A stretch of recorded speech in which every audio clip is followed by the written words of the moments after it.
Vamos con otra cosa de la que hay poca información, pero que son los globos ovnis, que la ultraderecha y la izquierda de Pablo Iglesias nos dice que son cortinas de humo para que no se hable del tren de Ohio.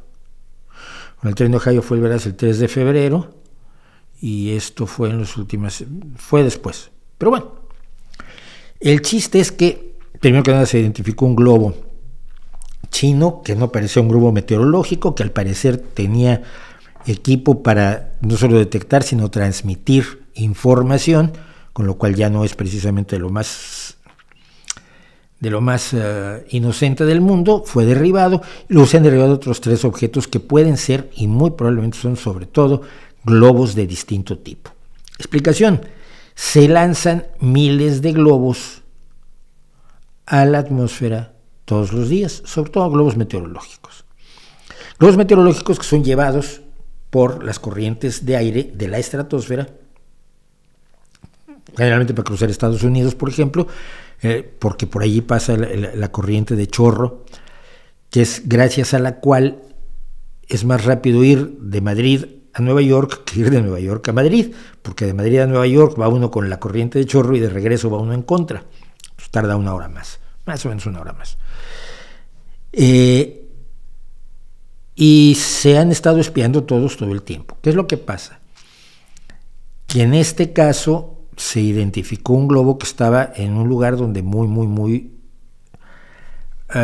no tenía que estar y no parecía un globo meteorológico.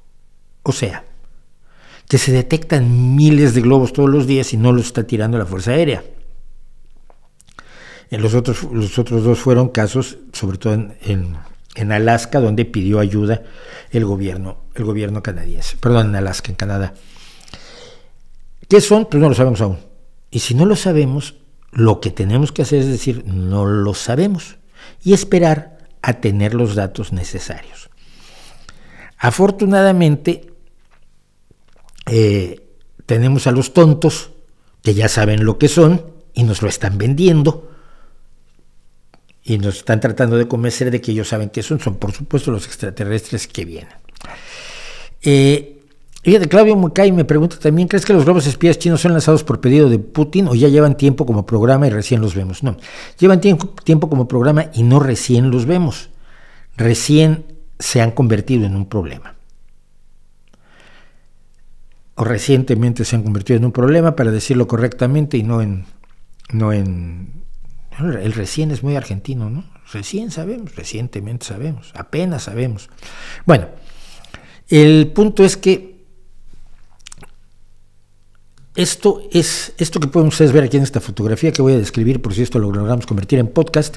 Esta es una central de vigilancia del cielo estadounidense, aquí podemos ver 4 grandes pantallas y 5 pantallas pequeñas, con un montón de señores que están en sus ordenadores, computadoras y centrales informáticas analizando cada objeto que hay en el espacio aéreo estadounidense. Esto existe desde que comenzó la Guerra Fría. Una de las principales cosas que tiene que hacer cualquier país que está en un enfrentamiento de carácter nuclear es identificar si lo están atacando, porque verá, si lo están atacando tiene que responder. Es el riesgo que tenemos desde que empezó la Guerra Fría. Es decir, Estados Unidos vigila su espacio aéreo y el espacio aéreo cercano, digamos hasta medio Atlántico y medio Pacífico, sobre todo medio Pacífico, porque de aquel lado está Rusia, estaba la Unión Soviética, para detectar un posible ataque con misiles nucleares por parte del enemigo y tener tiempo de responder. Esto significa que hay que estar muy seguro de que te están atacando para no cometer un error. Le hemos dedicado un programa, un video larguísimo a el teniente ruso que se negó a responder cuando sus máquinas fallaron, sus computadoras, ordenadores fallaron y decían que venía un ataque de Estados Unidos. Y él usó la lógica y dijo: un ataque con 2 o con 4, con 5 bombas, con 5 misiles nucleares es absurdo. O sea, el día que te ataquen te van a atacar con absolutamente todo para borrarte el mapa. Y entonces se negó a responder, y ese hombre probablemente te salvó la vida a ti, me salvó la vida a mí. Bueno, este sistema está al tanto de todo lo que pasa en el territorio aéreo, en el espacio aéreo estadounidense. Muy importante, los otros 3 objetos que fueron derribados estaban a una altura muy inferior, y pudiendo ser globos, el problema es que a esa altura sí pasan aviones. Por donde iba el globo chino, no. Es muy rara la atmósfera, por ahí no pasan aviones, pero a 40,000 pies sí. A 40,000 pies, sí, creo que están a 40,000 pies los otros 3 objetos que fueron derribados. Todo está siendo observado constantemente por Rusia, por Estados Unidos, por Gran Bretaña, por Francia, por todos los países que tienen potencial nuclear y pueden estar involucrados en una guerra de carácter nuclear. Esto siempre ha existido. Y sin embargo la gente te decía que entraban ovnis, pero por montones Estados Unidos. Cada tonto del pueblo había visto 3. Y a nadie se le ocurría decir, oye, pero es que la NORAD, que es la defensa aérea del hemisferio norte, no se dio cuenta. Se desmaterializan los ovnis, o cómo hacen, o chocan y tienen accidentes, se llevan al tonto del pueblo y mutilan ganado, y todo eso dicho por gente que no sabía cómo funcionaba este sistema. Bueno, pues les voy a contar, para terminar esta primera parte, la historia que nosotros tuvimos que, bueno, yo tuve que ver tangencialmente con ella, porque he tenido en mis manos un trozo del ovni de Puebla. Fue esto, aquí tenía yo el dato. Sí, en 1977 se vio un meteoro que cruzaba desde la costa del Pacífico mexicana hacia el interior de México, hacia la Sierra de Puebla, la Sierra Norte de Puebla. Esto no fue algo que vio el tonto del pueblo nada más, lo vio un montón de gente, como pasa con los fenómenos aéreos reales. Lo vio un montón de gente, los que estaban filmando una película de 35 milímetros lograron grabar, y creo que esto es parte es uno de los fotogramas de esta película, logró filmar en 35 milímetros la entrada de este meteoro en la atmósfera terrestre, y el meteoro cayó en la Sierra Norte de Puebla. Por supuesto, si tú no sabes lo que son los meteoritos, si algo parece que está en el cielo y cae, pues es un platillo. Y esto fue lo que se creyó.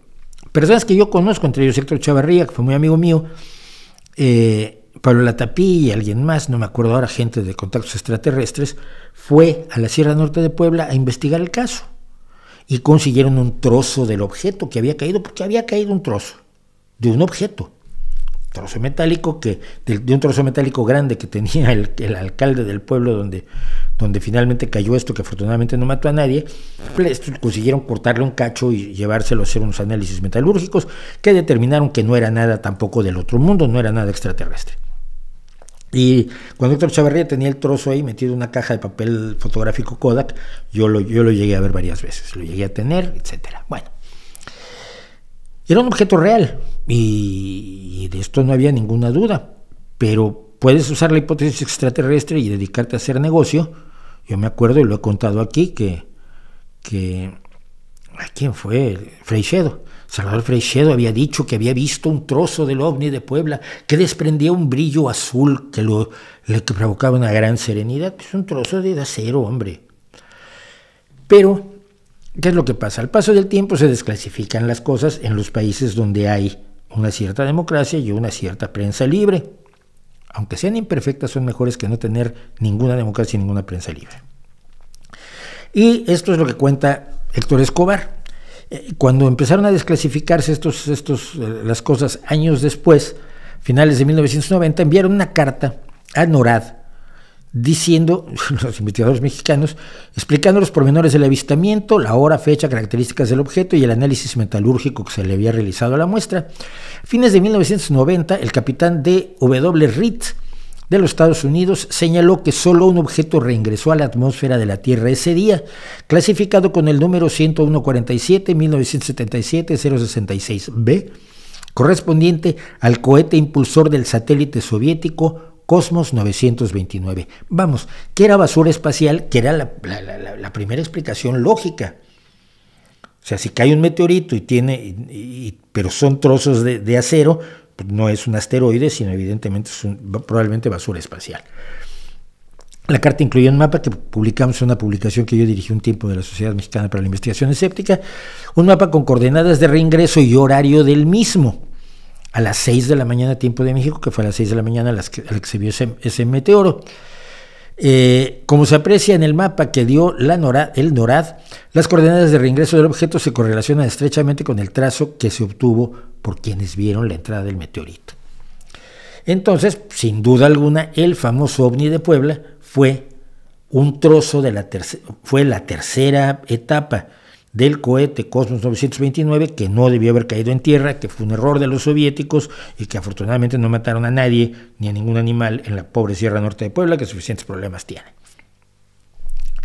La explicación más sencilla va a ser la mejor, hasta que no tengas más datos. Eso se llama la navaja de Occam. La navaja de Occam dice que no hay que acudir a entidades innecesarias para explicar cualquier fenómeno. Si tú dices dos automóviles, si tú dices un tren descarriló, dices, no, es que esto fue por una huelga que hubo porque había una enorme inseguridad debido a la desregulación que provocaba unas cosas horrorosas para que esto cayera, es una explicación que acude a muchas entidades de las cuales no tienes información. Probablemente sea cierto, pero tendrías que demostrarlo. No estoy diciendo que no sea cierto, estoy diciendo que no está probado.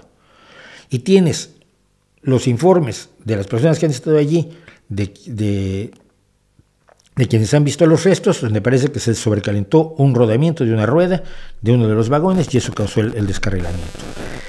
Provisionalmente, ¿cuál es la explicación más razonable a tener en cuenta? La del rodamiento. Provisionalmente, ¿cuál es la hipótesis más razonable a tener en cuenta de los 3 objetos derribados que todavía no se ha dicho qué son? Porque no es que no sepan, probablemente saben, probablemente por cuestiones de seguridad nacional no nos lo dicen. Ya nos enteraremos cuando se desclasifique esto dentro de 20 años. ¿Cuál es la explicación más razonable? Que son objetos lanzados por potencias o por organizaciones humanas con algún objeto más o menos legítimo o no, o que todos son extraterrestres y que ahora de repente ya llegaron. Probablemente ya llegaron, pero mientras no lo pruebes, provisionalmente la mejor explicación es la más sencilla. Es aquella que acude a menos elementos desconocidos y a menos elementos que no puedes probar. Esa es la famosa navaja de Occam. Mira, este es bueno. ¿Qué opina usted, señor Mauricio, de que muchos aficionados de la ufología usen los documentos desclasificados de la NASA como veracidad del fenómeno OVNI? Pues que son ignorantes. Porque lo que esos documentos desclasificados te dicen es que hasta ahora no se ha demostrado la existencia de ninguna visita extraterrestre de ningún tipo. Que quedan un pequeño número, esto ya era desde el proyecto Blue Book de Hynek, ¿no? Hay un pequeño porcentaje de avistamientos que no son explicados, porque no hay datos suficientes. Cuando no tienes datos no los puedes explicar, cuando tienes los datos se pueden explicar. Yo he explicado varios casos maravillosos de ovnis teniendo los datos. La hora a la que se tomó, en qué dirección iba el objeto, en qué lugar exacto está, cuáles son las coordenadas, qué velocidad de obturación tenía la cámara. Todavía hace unos años ya, pero fue de las últimas cosas que me llegaron a mí, tuvieron una reunión de escritores de ciencia ficción en Argentina y se tomaron una foto donde venían caminando los escritores por la calle y arriba aparece un objeto así ahobado, ¿no? Y me lo mandaron. A ver, ¿tú qué haces? ¿Qué sabes de esto? ¿Qué es eso? Esta cámara está tirando a un 15 de segundo, un octavo de segundo, cosa que es un error, Debería, para tomar gente caminando por la calle tienes que tomar por lo menos a un 30 o un sesentavo de segundo, un treintavo, un sesentavo de segundo. Esto está en un quinceavo, un octavo de segundo, y eso es una paloma borrosa. Una paloma en la cual ha hecho un manchón precisamente porque pasó demasiado tiempo abierto el obturador y se pudo mover la paloma. Es un pájaro ovni. Y esta hipótesis se demuestra con el hecho de que los pies de los que venían caminando están también borrosos. Si tomas a un sesentavo de segundo, pues ya los pies no quedan borrosos, a menos que vengan corriendo, en cuyo caso necesitas tirar a un 100 o un 200. Los documentos desclasificados de la NASA, de la Fuerza Aérea de Estados Unidos, del gobierno de Estados Unidos y de todos los países que desclasifican documentos nos dicen que hay alguna serie de avistamientos que no están explicados. No que sean inexplicables, que son inexplicados por falta de información. A mí me llegaban fotos. Oiga, tomé esta foto de esto que parece un ovni. No, si es un objeto volador no identificado, no parece un ovni, es un ovni. Lo que tú dices es que a ti te parece una nave extraterrestre tripulada, que es otra cosa. ¿Es un platillo volador? ¿Es una nave extraterrestre o no es? ¿Dónde tomaste la foto? Ya no me acuerdo. ¿A qué hora? No sé, ¿con qué cámara? ¿Dónde está el negativo? No, nada de eso. Dígame usted qué es. O gente que incluso verbalmente me dice, es que yo una vez vi una cosa muy rara en el cielo cuando estaba yo cerca de Santiago del Estero, en Argentina. ¿Qué era? Digo, con esos datos pues no te puedo decir absolutamente nada. Hay avistamientos de los cuales no se tienen datos, pero ningún documento desclasificado de estos que le gustan tanto a Iker Jiménez ha indicado la presencia de algo inexplicable, y mucho menos de algo que tenga un origen extraterrestre, que ya hemos hablado muchas veces de por qué es muy difícil, que si existen los extraterrestres, es probable que existan en un universo tan grande, la probabilidad de que haya vida extraterrestre existe, que no se encuentren no existe, la probabilidad de que nos encuentren es bajísima, o que nosotros nos encontremos a ellos es bajísima. Entonces, quienes creen necesitan apoyarse en algo para seguir creyendo, porque les gusta mucho creer, y no hay nada que los pueda convencer de que su creencia es demasiado endeble como para tomársela en serio, porque es lo que pasa, es una creencia demasiado endeble para tomársela en serio. Pregúntales a estas personas con qué quedarían satisfechos en que no ha habido visitas extraterrestres a la Tierra y no hay una sola prueba que los pudiera satisfacer. A mí, con un solo extraterrestre que me presentes y que le podamos hacer pruebas biológicas y que le pueda yo preguntar sobre la tecnología de su planeta, yo con eso quedo convencido de que existen. A mí es muy fácil convencerme de eso, tan fácil como convencerme de que existen los ángeles, Dios y lo que tú quieras, los fantasmas, chupacabras, da igual. Es muy fácil convencerme a mí, basta que me den pruebas. Al creyente es imposible convencerlo.